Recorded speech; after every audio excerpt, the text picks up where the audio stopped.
याद होगा कि विगत 26 जुलाई को नूरपुर में एक कांड हुआ था। इस शहीदी धरती परमवीर चक्र विजेता वीर अब्दुल हमीद की धरती को कलंकित किया गया था।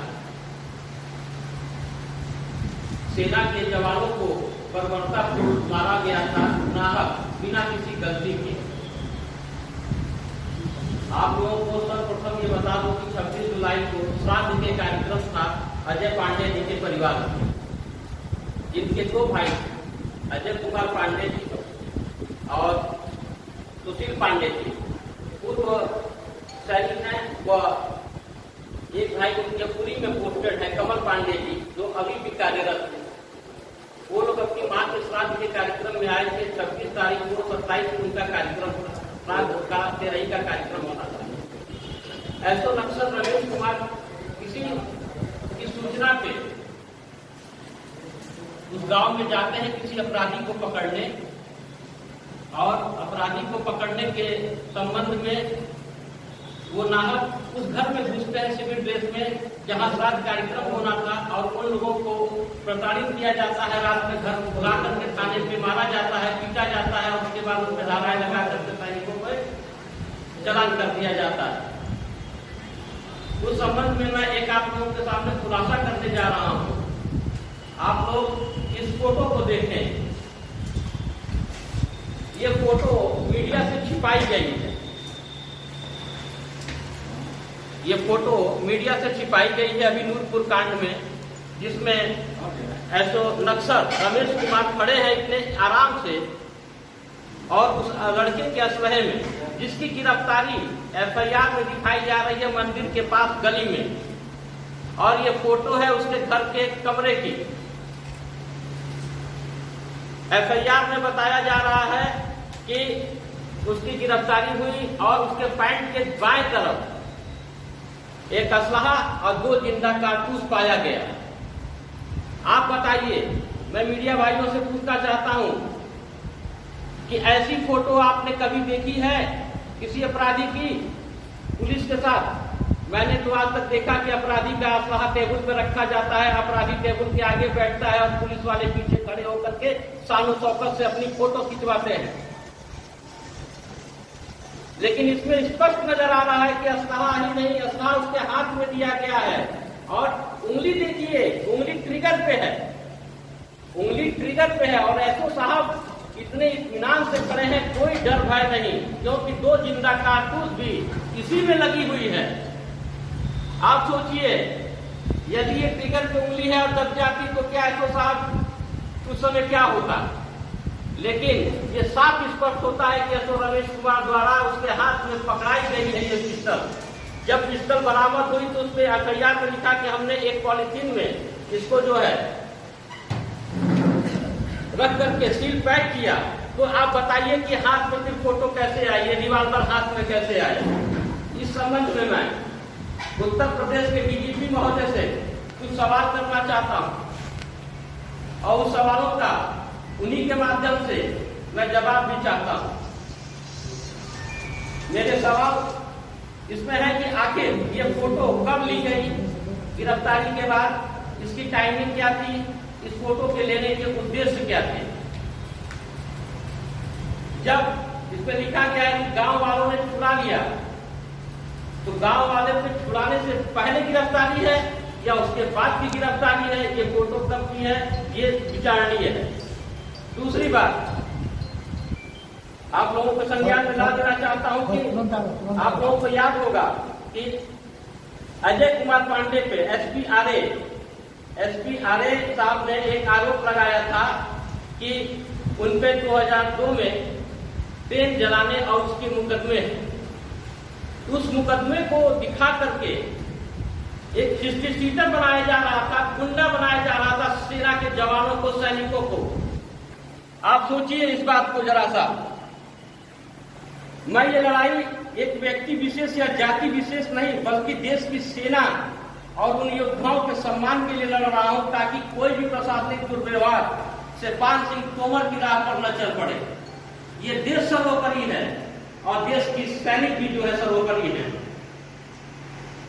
और इस देश सैनिक भी सर्वोपरि है। जैसा प्रधानमंत्री जी कहते हैं, मैं देश नहीं लूटने दूंगा, मैं शीश नहीं लूटने दूंगा। डीजीपी साहब, मेरे विश्वसनीय सूत्रों से प्राप्त एक पत्र और एफआईआर की कॉपी जो आपको भेज दिया गया है, आप फोटो और एफआईआर को देखें तो पाएंगे क्या गोलमाल है, क्यों है, किस लिए है, किसके लिए है और किसके कहने पर है, ये आप जिला प्रशासन से पूछ लें। पहला पॉइंट मेरा इस एफआईआर को लेकर के, एफआईआर के मुताबिक आरोपी को मंदिर के पास पकड़ा गया गली में, तो ये फोटो घर के कमरे की कैसे? मेरा सवाल दूसरा, जब आरोपी के पैंट से हथियार बरामद हुआ तो उसके हाथ में कैसे आया? मेरा तीसरा सवाल, जब अजय पांडे जी ने छुड़ा लिया तो गिरफ्तारी कब और कहां हुई? चौथा सवाल, ये फोटो कब ली गई, इसकी टाइमिंग क्या है और किसने खींचा? इस फोटो को खींचने का और उसका उद्देश्य क्या रहा? पांचवा सवाल, जब हथियार पुलिस जब्त कर चुकी थी तो आरोपी के हाथ में कैसे? एसओ रमेश कुमार ने मीडिया के समक्ष अपराधी प्रस्तुत क्यों नहीं किया, या असलहा या वो जो जिंदा कारतूस क्यों नहीं आप लोगों के समक्ष लाया गया, यदि अपराधी भाग भी गया तो? आठवां, अपराधी के हाथ में हथियार बिना गोली वाला है, वो 2 गोली कहां है? नौवां, अपराधी को हथकड़ी क्यों नहीं पहनाई है और एसओ नक्सर रमेश कुमार हथियार से नहीं डर रहे, क्यों? बल्कि आप फोटो देखें, उसमें अपराधी डर रहा है जिसके हाथ में पिस्टल है, ट्रिगर पे उंगली है, ट्रिगर पे उंगली है, वो अपराधी डर रहा है। 10वां, मैं मांग करता हूं आपसे, डीजीपी साहब से, कि नक्सलहार थाना एसओ रमेश कुमार व दोषी पुलिस की 20 जुलाई से 30 जुलाई तक सीडीआर जारी की जाए ताकि इस षड्यंत्र में कौन कौन शामिल है इसका खुलासा हो सके। पॉइंट नंबर 11, थाना नक्सलहार पर लगी सीसीटीवी की 26/7/20 की शाम 5 बजे से लेकर के 27/7/20 को दोपहर 3 बजे तक की सीसीटीवी फुटेज की जांच हो, मैं इसकी मांग करता हूँ। 12वां, गिरफ्तारी के वक्त का मेडिकल और शासन के संज्ञान में आने के बाद 4/8/20 को जो अस्पताल में मेडिकल रिपोर्ट की गई है वो पूरी तरह संदिग्ध है। 13वां, जिला अस्पताल में मेडिकल में एक भाई को चोट 9 दिन पहले और बाकियों की 4 दिन पहले, ये कैसे संभव है? और अब आ जाइए, आपको हमारे एसपी पीआरए ने जो एक आरोप लगाया था 2002 में अजय कुमार पांडे जी पे, आपको मैं बता देना चाहता हूं उस घटना के बारे में हुआ क्या था। वो शादी समारोह से अपने परिवार के साथ वापस आ रहे थे और उनको जो है दिलदार नगर उतरना था। जीआरपी जमानिया में कुछ बवाल कहा सुनी हुई जीआरपी सिपाहियों से, उसमें गोली चली। गोली चलने में इनके भाई को गोली लगी, इनके भाई को गोली मारी गई थी और जब गोली लगी वो भाई मर गया। मरने के बाद पब्लिक ने बवाल किया, वो एक भीड़ ने बवाल किया था और भीड़ के बवाल में केवल एक मुकदमा इन्हीं के ऊपर नहीं था, अजय पांडे जी के ऊपर, बल्कि सामूहिक कई लोगों के ऊपर उसमें मुकदमे दर्ज हुए थे। और आपको मैं बता दूं, सब लोग भाग गए, लेकिन भाई भाई को छोड़ के कैसे भागता? भाई वहां रहा, जिसके चलते सारे मुकदमे जैसे आज फर्जी लादे गए हैं वैसे उस समय भी मुकदमे इनके फर्जी लादे गए थे। और आपको बता दूं, ये है साक्ष्य जो रेलवे मजिस्ट्रेट ने मुआवजा दिया है। ये मुआवजा है जिसमें 4 लाख रुपया समथिंग मुआवजा दिया गया था उनकी पत्नी को जो उस गोली में मारे गए थे, वीआईपी की गोली से मारे गए थे। आप बताइए, मैं आप मीडिया बंधु से पूछना चाहता हूं कि क्या मुआवजा हमारे देश की सरकार आतंकवादियों को देती है या पीड़ित को देती है? अगर पीड़ित को देती है तो ये मुझे बता दिया जाए जो उस कांड में सीआईडी जांच हुई थी, क्यों नहीं उसमें आरोपी सिद्ध हुए अजय कुमार पांडे जी, क्यों नहीं उन पर जेल हुई, कैसे उनको रेलवे में नौकरी मिल गई? सोचने वाली बात है। जिला प्रशासन पूरी तरह अपनी नाकामियों को छिपाने के लिए ये सारे चक्र रच रहा है। ये फोटो ये दिखाई गई किसको जानते हैं? पीड़ित परिवार को। ये देख लीजिए, ये फोटो आप जिसको पहचानते हैं ये है कि नहीं है, लेकिन आप लोगों के समक्ष ये सच्चाई नहीं रखी गई। ये पीड़ित परिवार पहचान रहा है। एसडीएम जमानिया जो जांच कर रहे थे, मजिस्ट्रेरियल जांच जो न्यायिक जांच हो रही थी, उस जांच से मेरी वार्ता हुई है। मैं आज बता रहा हूं आपको, एसडीएम जमानिया से जब जांच करने पहुंचे थे उन्होंने मुझसे कहा था कि निश्चिंत रहें, न्याय होगा और आपको 2 दिन के अंदर कुछ मिल जाएगा देखने को, और बाकी 15 दिन के अंदर। 2 दिन के अंदर मुझे देखने को मिला कि ऐसो नक्सर रमेश कुमार निलंबित किए गए, लेकिन वो 15वां दिन आज तक नहीं आया। और कहने को कहा जाता है जिला प्रशासन द्वारा कि हमने रिपोर्ट शासन को भेजी। मैं जानना चाहता हूं कि उस रिपोर्ट में क्या है, क्यों नहीं सार्वजनिक किया जा रहा है उसको? क्या उसके सार्वजनिक करने से बलवा हो जाएगा, बवाल हो जाएगा? क्या ऐसा कोई मैटर है? ऐसा कहीं कोई मैटर नहीं है। तो प्रशासन किन नाकामियों को छिपा रहा है? आप ऐसे समझिए, रेवतीपुर में जब गिरफ्तारी की गई, रेवतीपुर में जो मेडिकल हुआ, उसके बाद जो यहाँ 4 तारीख को मेडिकल हुआ, इसमें केवल कैसे रमेश कुमार ही संदिग्ध भूमिका नहीं है, बल्कि इस जिले के आला अधिकारी, चाहे वो स्वास्थ्य विभाग से हो चाहे पुलिस विभाग से हो, सभी लोग इस षड्यंत्र में सम्मिलित है। और मैं आपको बता देना चाहता हूं कि ये केस पूर्णतः षड्यंत्र और साजिश का नमूना है। इसमें कहीं भी राजन पांडे का इससे पहले कोई भी आपराधिक रिकॉर्ड नहीं रहा है, मैं मीडिया को बताना चाहता हूं। हाँ, आज वो अपराधी बना दिया गया है, वो अपराधी था नहीं। और ऐसे हम नए बच्चों को अपराधी बनाते चले गए तो समझ लीजिए देश का भविष्य कहां है। मैं अब आखिरी में माननीय मुख्यमंत्री उत्तर प्रदेश से विनम्र आग्रह करता हूं कि माननीय मुख्यमंत्री जी, आप तक सच्चाई जब तक नहीं पहुंची थी तब तक तो अन्याय हुआ था, लेकिन मैं मीडिया भाइयों को ही बता देना चाहता हूं विश्वस्त सूत्रों से कि शासन ने उस धरने के बाद संज्ञान लिया है इस मुद्दे का।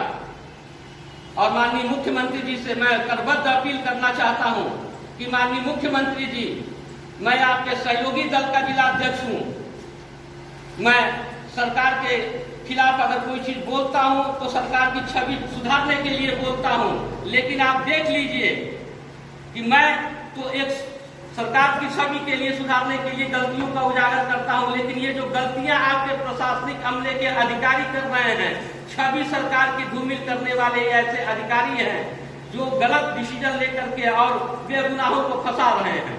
मैं माननीय मुख्यमंत्री जी से अपील करता हूं कि माननीय मुख्यमंत्री जी, ये परमवीर चक्र विजेता शहीदी धरती वीर अब्दुल हमीद की धरती है, और इस धरती पे ये इस सेना के दामन पे कलंक है, इस राष्ट्रवादी सरकार के दामन पे कलंक है। मैं आपसे विनम्र आग्रह करता हूं माननीय मुख्यमंत्री जी, इसे तत्काल संज्ञान लेते हुए दोषियों के साथ न्याय करें, वह जो भी अधिकारी इस षड्यंत्र में शामिल रहे हैं उस पर न्यायोचित कार्रवाई करें, मैं इसकी मांग करता हूं। अगर आप लोगों के कोई सवाल हो तो आप लोग पूछ सकते हैं।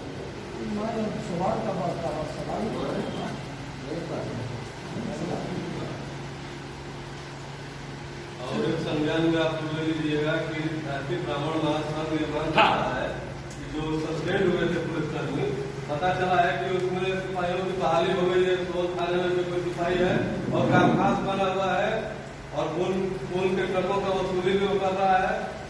जांच तो सार्वजनिक आज तक नहीं हुई। आप सोचिए कि जो जवान, सेना का जवान जिसको सरहद पे होना चाहिए, क्या वो कचहरी में रहे? का कुछ पता नहीं चला और सस्पेंड लोग कचहरी में रहे। और डीजीपी साहब को ये सोचना चाहिए कि डीजीपी साहब ये सोचे कि आखिर किन कारणों से सोचिएगा डीजीपी साहब, कितना कुछ छिपाया गया है जनता से, सिर्फ किसी को खुश करने के लिए वर्दी बेच दी गई है जिस पर हम नाच करते हैं। ये हुआ है इस कांड में, आप ऐसे समझिए। और उन दोषी पुलिस वालों की बहाली हो रही है। आए दिन इस जिले में असलहे पकड़े जाते हैं। आखिर ये असलहे आ कहां से रहे हैं? पकड़े जा रहे हैं वो बड़ी बात नहीं, आ कहां से रहे हैं ये बड़ी बात है। किस थाना क्षेत्र में बने रहे हैं असलहे?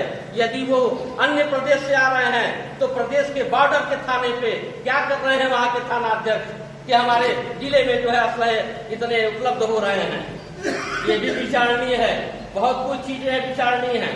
इसलिए मैं मुख्यमंत्री जी से अपील किया हूं और आगे भी करूंगा कि इसमें न्याय करें और दोषी लोगों को कार्रवाई करें। उनको अभी न्याय मिला नहीं और पुलिस में भी बहाल हो और वसूली तक कर रहे हैं। देखिए, मैं पुलिस परिवार से ही हूँ और जहाँ तक हमें माननीय मुख्यमंत्री जी संज्ञान में लेकर के जब प्रभारी मंत्री जी को भेजे थे हमारे घर, तो हम लोग को काफ़ी उम्मीद जगी थी हमारे अंदर कि चलिए हमें न्याय मिलेगा और हमारा फर्जी मुकदमा वापस होगा और दोषियों को कड़ी से कड़ी सजा मिलेगी। लेकिन जांच माननीय प्रभारी मंत्री जी के जाने के बाद आज लगभग 2 महीना होने को आया, ना हमें न्याय मिला, ना हमारा फर्जी मुकदमा वापस हुआ। ऊपर से ये सुनने में आ रहा है कि दोषी पुलिसकर्मी फिर से बहाल हो रहे हैं। तो ये मतलब अब क्या किया जाए? हम लोग जो है यही सोचते हैं कि जियो तो सम्मान से जियो, नहीं तो मार ही दो, खत्म कर दो, झमेला ही मिट जाएगा। जो देश के सैनिक सेवा करते हैं, हम लोग कमाने खाने वाले लोकल आदमी हैं, संविधान के अनुसार प्रशासन के अनुसार चलने वाले व्यक्ति है, कोई आपराधिक रिकॉर्ड नहीं है, ना ही कुछ करते हैं हम लोग। इसके बावजूद भी इतनी बुरी तरीका से मारा पीटा गया। सांत्वना दी गई कि भैया आपका मुकदमा फर्जी वापस हो जाएगा, आप लोग घबराइए नहीं। इसके बावजूद भी ना आज तक कुछ नहीं हुआ, ना न्याय मिला, ना कुछ नहीं हुआ, और इधर उधर कोर्ट कचहरी का चक्कर लगा रहे हैं। पता नहीं कितना दिन लगाना पड़ेगा कि नौकरी करें कि कोर्ट कचहरी का चक्कर लगाए कि परिवार चलाए, समझ में नहीं आता है। और पुलिसकर्मियों को तो आधे तनख्वाह पर रख दिया गया है, भाई लूट रहे हैं, बैठ के मजे मार रहे हैं, और उनको मालूम है नहीं तो कल बहाली हो जाएगी। न्याय दीजिए हमें और हमारा जो है फर्जी मुकदमा हटवाइए, यही आप लोग से अब सच्चाई ये भी है आज मतलब कि आज आप लोगों की देन है जो उनका निलंबन होना, और ये सब ये आप लोगों की देन है, ये मीडिया की देन है। हम लोग माध्यम बने, लेकिन आप हमारी जुबान बने हैं। और आप सोचिए अगर ये फर्जी केस इस धरती पर रह गया तो वीर अब्दुल हमीद के परम शिक्षक पे दाग लग जाएगा। तो ये केस नहीं रहना है, इसके लिए मैं किसी भी स्तर तक अंत तक लड़ूंगा, जिस स्तर तक मुझे लड़ना होगा। और यदि जिला प्रशासन मुझ पर केस भी दर्ज करता है तो मुझे खुशी होगी कि मैं सेना के उन जवानों के लिए जेल जाऊंगा, बल्कि वो धाराएं आपराधिक नहीं बल्कि मेरे लिए मेडल से होंगे। साहब आज तक जनपद में है, मीडिया को एसपी आर्य साहब का पूरा बयान का जवाब हमने दे दिया। डीएम साहब जिला बस बंद कर रहा है। जिला